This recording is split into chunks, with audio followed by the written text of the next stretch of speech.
નમસ્કાર વિદ્યાર્થી મિત્રો, ફરી પાછા આ વિડીયો લેક્ચરમાં આપણે ચેપ્ટર 10 તરંગ પ્રકાશ શાસ્ત્રના રિવિઝનમાં આગળ વધીએ છીએ. ગયા લેક્ચરમાં આપણે વિવર્તન જે છે એની વાત કરી હતી. આજે આપણે ધ્રુવીભવન જે છે એની ચર્ચા કરવાના છીએ. ધ્રુવીભવન વિદ્યાર્થી મિત્રો તમે એક ચેપ્ટર 2માં પણ ભણી ગયા છો, પણ એક ખાસ યાદ રાખવાનું છે કે અહીંયા જે આપણે ધ્રુવીભવન ભણશું એ ચેપ્ટર 2માં તમે જે ધ્રુવીભવન ભણી ગયા છો એના કરતાં અલગ છે. બરાબર, એ જે ધ્રુવીભવનની વાત હતી એ વિદ્યુત ડાયપોલ મોમેન્ટ પ્રેરિત કરવાની વાત હતી. એને આપણે પોલેરાઇઝેશન અથવા ધ્રુવીભવન જે છે એ કીધું હતું. અહીંયા આપણે જે ધ્રુવીભવનની ચર્ચા કરવાના છીએ એ પ્રકાશના તરંગો માટે કરવાના છીએ અથવા તો તરંગો માટે કરવાના છીએ. બરાબર, એટલે એ બંને અલગ અલગ વાત છે, એટલે એમાં ખાસ ભૂલ ન પડે એ ધ્યાન રાખજો. સૌ પ્રથમ આપણે એક દોરીના તરંગ વડે આ સમજવાનો પ્રયત્ન કરીએ. ધારો કે કોઈ દોરીના તરંગો તમે લ્યો તો તમને ખ્યાલ છે કે દોરીમાં આ રીતે જે છે એ તરંગો ઉત્પન્ન થશે. એટલે કે એક દોરી છે એ એક છેડે બાંધી અને તમે એમાં વિક્ષોભ આપો તો આવી રીતે એમાં તરંગો જે છે ઉત્પન્ન થશે. એટલે કે તરંગ જે છે આ રીતે આગળ વધશે. તો આ જે છે એ શેની દિશા થશે? તરંગ પ્રસરણની દિશા થશે. પણ તમને યાદ છે વિદ્યાર્થી મિત્રો કે અહીંયા દોરીના જે કણો કંપનો કરતા હોય એ આવી રીતે કંપનો કરતા હોય છે. એના હિસાબે તરંગ જે છે એ આવી રીતે આગળ પ્રસરણ પામતું હોય છે. એટલે અહીંયા દોરીના જે દરેક કણો છે એના કંપનો એકબીજાને કેવા છે? સમાંતર છે. તમે આ જોશો તો આ જે છે એને કેવું તરંગ કહેવાય? ધ્રુવીભૂત તરંગ કહેવાય. બરાબર, અથવા એને તમે તલ ધ્રુવીભૂત તરંગ પણ કહી શકો. જેમ કે અહીંયા તમે એવું વિચારો કે દોરી જે છે એના તરંગોનું પ્રસરણ x દિશામાં થાય છે, તો કણોના કંપન જે છે એ કઈ દિશામાં થાય છે? y દિશામાં. એટલે કે y દિશામાં અહીંયા તરંગ જે છે એ ધ્રુવીભૂત થયેલું છે એવું તમે કહી શકો, અથવા xy સમતલમાં તલ ધ્રુવીભૂત છે એવું તમે કહી શકો. તો આ એક સિમ્પલ દોરીના તરંગનું આપણે ઉદાહરણ લીધું હતું. સમજવાનો પ્રયત્ન આપણે અહીંયા એવો કરીએ છીએ કે કણોના કંપનો એકબીજાને સમાંતર હોય તો એવા તરંગને આપણે શું કહી શકીએ? ધ્રુવીભૂત તરંગ જે છે એ કહી શકીએ. હવે આ જ ચર્ચા જે છે એ આપણે પ્રકાશના તરંગો માટે કરવાની છે. પ્રકાશના તરંગો એટલે આપણે એને વિદ્યુત ચુંબકીય તરંગો પણ કહી શકીએ છીએ. અને વિદ્યુત ચુંબકીય તરંગોમાં વિદ્યાર્થી મિત્રો તમને ખ્યાલ હશે કે ભાઈ વિદ્યુત ક્ષેત્ર અને ચુંબકીય ક્ષેત્ર જે છે એ બંનેના સદિશો હોય છે અને એ પરસ્પર લંબ હોય છે, એટલે જ આપણે એને લંબગત તરંગો જે છે એ કહેતા હોઈએ છીએ. બરાબર, પણ અહીંયા ચર્ચા આપણે પ્રકાશના તરંગોની જ કરશું, પણ એમાં બંને એટલે કે વિદ્યુત ક્ષેત્ર અને ચુંબકીય ક્ષેત્ર બંનેના સદિશોની ચર્ચા કરવાના નથી. આપણે ફક્ત અહીંયા વિદ્યુત ક્ષેત્રના સદિશો ધ્યાનમાં લઈને વાત કરશું. તો તમે સામાન્ય કોઈ પણ પ્રકાશ લ્યો અથવા સામાન્ય કોઈ પણ વિદ્યુત ચુંબકીય તરંગની વાત કરો તો એમાં વિદ્યુત ક્ષેત્રના સદિશો જે છે એ દરેક દિશામાં અસ્તવ્યસ્ત જે છે એ કંપનો જે છે એ કરતા હોય. બરાબર, દરેક દિશામાં. જેમ કે હમણાં જ આપણે જે દોરીની વાત કરી, દોરીના તરંગોની, તો એમાં એક જ દિશામાં કંપનો હતા અને તરંગ પ્રસરણની દિશા આ હતી. પણ માનો કે એ દોરીને તમે અસ્તવ્યસ્ત કોઈ પણ રીતે વિક્ષોભ આપો તો દરેક દિશામાં તમે કંપનો જોઈ શકો, તો એ અધ્રુવીભૂત કહેવાય. તો એવી જ વાત અહીંયા કંઈક આપણે પ્રકાશના તરંગો માટે કરવાની છે. સામાન્ય તમે કોઈ પણ પ્રકાશ લ્યો કે વિદ્યુત ચુંબકીય તરંગ લ્યો, એમાં ઈના સદિશો જે છે એટલે કે વિદ્યુત ક્ષેત્રના સદિશો જે છે એ અસ્તવ્યસ્ત દોલનો કરતા હોય બધી જ દિશામાં શક્ય એટલી. તો એવા જે તરંગો જે છે અથવા એવો જે પ્રકાશ છે એને કહેવાય અધ્રુવીભૂત પ્રકાશ. બરાબર, તો સામાન્ય દરેક પ્રકાશ જે છે મેં વાત કરી એમ અધ્રુવીભૂત હોય છે. હવે બાયોટ નામનો વૈજ્ઞાનિક હતો, એને સૌ પ્રથમ એવું સંશોધન કર્યું કે ભાઈ કુદરતી અમુક પોલેરાઇડર અથવા અમુક ખનિજો એવા છે કે જેમાંથી જો પ્રકાશને પસાર કરવામાં આવે તો એ ચોક્કસ પ્રકારના પ્રકાશના ઘટકોનું શોષણ કરે છે, જેને સિલેક્ટિવિટી શોષણ કહેવાય અથવા તો ડાયક્રોઇઝમ કહેવાય. અને બાકીના ઘટકોને પસાર થવા દે છે. જેમ કે ટુર્મેલિન છે, એમાંથી તમે કોઈ પ્લેટ બનાવો તો એને શું કહેવાય? ટુર્મેલિન પ્લેટ કહેવાય. અથવા તમે પોલેરાઇડર પણ કહી શકો.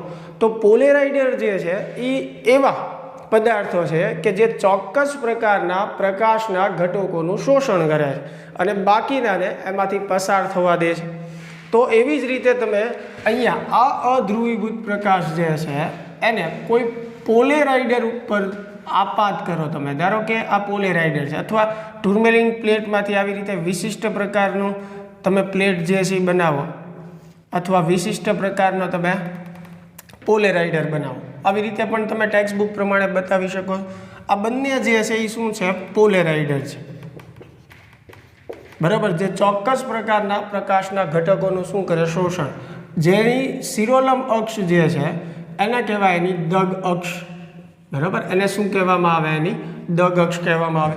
તો જ્યારે આવા અધ્રુવીભૂત પ્રકાશને પોલેરાઇડરમાંથી પસાર કરવામાં આવે છે ત્યારે એ ઈના જે સદિશો છે કે જે એકબીજાને સમાંતર છે અથવા જે દગ અક્ષને સમાંતર છે, સોરી અહીંયા મારે એવું કહેવું જોઈએ કે અધ્રુવીભૂત પ્રકાશને જ્યારે આપણે પોલેરાઇડર પર આપાત કરશું ત્યારે પોલેરાઇડરની દગ અક્ષને જે ઈના સદિશો સમાંતર હશે એને જ એ પસાર થવા દેશે. બાકીના પ્રકાશના ઘટકોનું એ શું કરશે? શોષણ કરી લેશે. તો અહીંયા મેં પહેલાં જ વાત કરી કે અધ્રુવીભૂત પ્રકાશમાં ઈના સદિશો જે છે બરાબર અસ્તવ્યસ્ત દોલનો કરતા હોય છે. જ્યારે એને પોલેરાઇડર પર આપણે આપાત કરીએ તો એની દગ અક્ષને સમાંતર જે ઈના સદિશો જે છે એ જ તે એમાંથી પસાર થઈ શકશે. બાકીના દરેક ઘટકોનું શું કરી લે છે? શોષણ કરી લે છે. એટલે જ આને સિલેક્ટિવિટી શોષણ જે છે એ કહેવાય. તો અહીંયા જુઓ, આ બાજુ આપણને જે પ્રકાશ મળે છે એમાં ફક્ત એકબીજાને સમાંતર કંપનો કરતા હોય એવા જ ઈના સદિશો છે. બરાબર, તો આવો જે પ્રકાશ મળે છે એને કહેવાય ધ્રુવીભૂત પ્રકાશ અથવા તમે એને તલ ધ્રુવીભૂત પ્રકાશ પણ કહી શકો.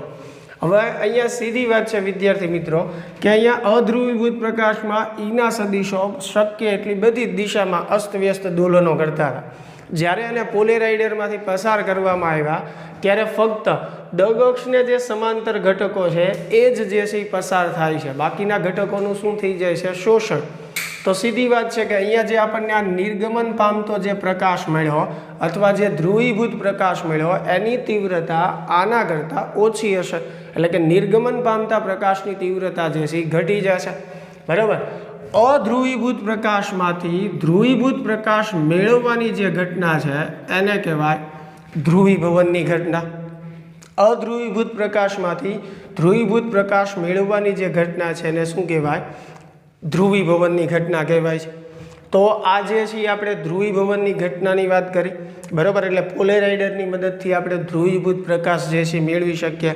તો પ્રશ્ન તરત એવો થાય કે સાહેબ ધ્રુવીભૂત પ્રકાશ જે છે એ શું કામ લાગે અથવા ક્યાં ઉપયોગી છે? તો એક તો ફોટો ઇલાસ્ટિસિટીની જે રીત છે, ગ્લાસ છે, બેકેલાઇટ છે, એના પ્રતિબળ અને વિકૃતિઓ જે છે એ જાણવા માટે ફોટો ઇલાસ્ટિસિટી નામની રીતનો ઉપયોગ થાય છે. તો એમાં ધ્રુવીભૂત પ્રકાશનો ઉપયોગ થાય છે. ખાંડ જે છે એની જાત અને એના દ્રાવણની સાંદ્રતા મેળવવા માટે કે જાણવા માટે પણ ધ્રુવીભૂત પ્રકાશનો ઉપયોગ થાય છે. ઇલેક્ટ્રોનિક પરિપથમાં આપણે વાત કરીએ તો ઇલેક્ટ્રોનિક સ્ક્રીન જે છે જેમ કે કેલ્ક્યુલેટર છે, બરાબર, લેપટોપ છે, તમારું ટીવી છે, ઘડિયાળ છે, તો એમાં LCD સ્ક્રીન આવે છે. તો એની અંદર પણ LCD સ્ક્રીનની અંદર પણ શેનો ઉપયોગ થાય છે? ધ્રુવીભૂત પ્રકાશનો ઉપયોગ થાય છે. બરાબર, એટલે એ તો એના ધ્રુવીભૂત પ્રકાશના ઉપયોગની વાત થઈ. હવે જુઓ, આ જે પોલેરાઇડર જે છે મેં કીધું એમ તમે ટુર્મેલિન પ્લેટનો ઉપયોગ કરી શકો અથવા સિમ્પલ પોલેરાઇડર પણ કહી શકો છો. હવે જો આ પોલેરાઇડરને તમે અહીંયા ફેરવો છો આવી રીતે, બરાબર, કોઈ પણ એંગલ, તો અહીંયા તમને જે ધ્રુવીભૂત પ્રકાશ મળ્યો છે એની તીવ્રતામાં કોઈ ફેરફાર નહીં થાય. હા, આના માર્ગમાં બરાબર અહીંયા જે છે પોલેરાઇડર અને એના લીધે આપણને અહીંયા ધ્રુવીભૂત પ્રકાશ મળે છે. હવે આ ધ્રુવીભૂત પ્રકાશના માર્ગમાં આગળ આપણે બીજો પોલેરાઇડર જે છે એ રાખી દઈએ, પણ એવી રીતે રાખીએ કે જુઓ શરૂઆતમાં પહેલાં એની દગ અક્ષ જે છે આવી રીતે હતી, આમ સીધી. બરાબર, પહેલાં જે છે એની દગ અક્ષ જે છે આવી રીતે સીધી હતી. હવે આપણે જે પોલેરાઇડર રાખશું એ એવી રીતે રાખશું કે જેથી એની દગ અક્ષ જે છે એ શિરોલંબ સાથે કંઈક એંગલ બનાવે થીટા જેટલો, આવી રીતે રાખશું. બરાબર, એટલે કે હવે બીજો પોલેરાઇડર જે આપણે અહીંયા રાખ્યો છે એ મૂળ શિરોલંબ રેખા સાથે થીટા ખૂણે રાખીએ તો હવે જ્યારે એની ઉપર આ ધ્રુવીભૂત પ્રકાશ આપાત થશે ત્યારે ઈના સદીશો જે છે બે ઘટકોમાં વહેંચાઈ જશે, એક કોસ અને એક સાઇન. તો અહીંયા આપણને ખ્યાલ છે કે દગ અક્ષને સમાંતર એટલે કે જે કોસ ઘટકો જે છે એ પોલેરાઇડરમાંથી પસાર થઈ શકશે, બાકીના સાઇન ઘટકો જે છે એનું શું થશે, શોષણ થઈ જશે. એટલે અહીંયા માલસના નિયમ પ્રમાણે નિર્ગમન પામતો પ્રકાશ જે છે એની તીવ્રતા I બરાબર I0 cos સ્ક્વેર થીટા પર આધારિત છે. અને હવે તમે સમજી શકો, અહીંયા મેં તમને સમજાવ્યું કેમ કે બે ઘટકોમાં અહીંયાથી વિભાજિત થઈ જશે એટલે તીવ્રતા શેની ઉપર આધારિત છે, કોસ ઉપર. અને પરિણામી તીવ્રતા આપણે આ સૂત્ર દ્વારા મેળવી શકીએ, જેને માલસનો નિયમ આપણે કહીએ છીએ.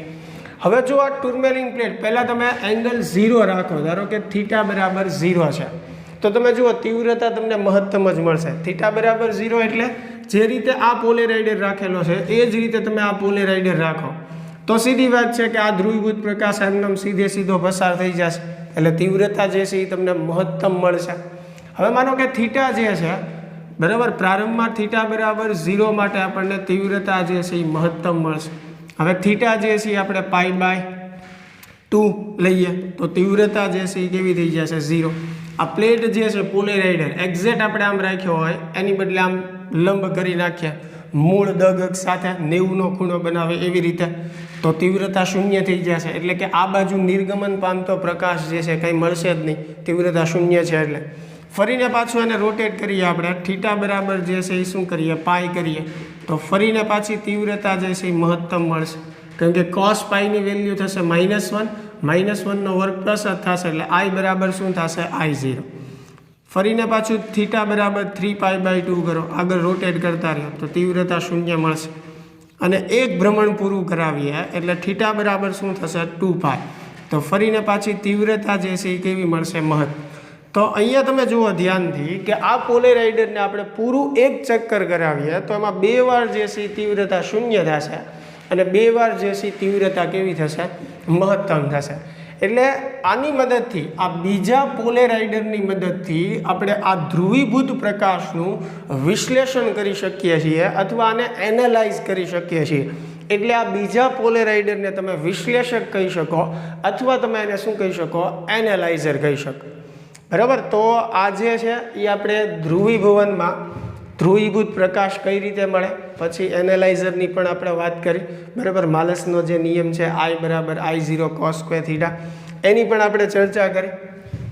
આગળ વધીએ હવે તો એની પછી આપણે પરાવર્તન દ્વારા જે થતું ધ્રુવીભવન છે અથવા પરાવર્તન દ્વારા મળતો જે ધ્રુવીભૂત પ્રકાશ અથવા બૂસ્ટરનો નિયમ એવું પણ તમે કહી શકો, એની ચર્ચા કરીએ.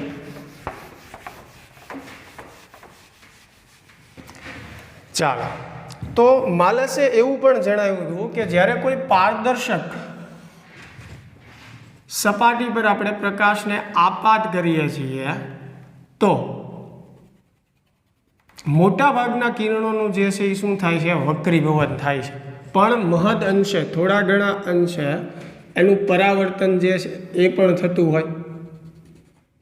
બરાબર. એટલે પરાવર્તિત કિરણ જે છે એ અંશત તલ ધ્રુવીભૂત હોય છે અથવા અંશત જે છે એ ધ્રુવીભૂત હોય છે. તો આગળ જતાં એમાં બૂસ્ટરે થોડો સુધારો કર્યો અને એને એવી વાત કરી, આપણે સમજીએ સ્ટેપ બાય સ્ટેપ. આ પારદર્શક માધ્યમ છે, આ માધ્યમ 1 છે જેનો વક્રીભવનાંક આપણે N1 કહીએ, આ માધ્યમ 2 છે જેનો વક્રીભવનાંક આપણે N2 કહીએ. બરાબર. તો આ જે છે આપણી માટે શું છે, આપાત કિરણ છે. બરાબર. તો આપાત કિરણ જે છે એનો શિરોલંબ સાથેનો ખૂણો એટલે આપાત કોણ આપણે I કહીએ એને. અહીંયા થોડુંક આકૃતિ દોરવામાં મિસ્ટેક છે, પણ તમે જાણો છો કે આપાત કોણ અને પરાવર્તન કોણના મૂલ્યો સમાન હોય છે, એટલે બંનેને હું I વડે બતાવું છું અત્યારે. તો બૂસ્ટર એમાં ઉમેરો કર્યો કે આપણે એવી રીતે જો કિરણને આપાત કરીએ કે જેથી પરાવર્તિત કિરણ, આ આપણું પરાવર્તિત કિરણ છે. બરાબર. આ જે છે આપણું વક્રીભૂત કિરણ છે.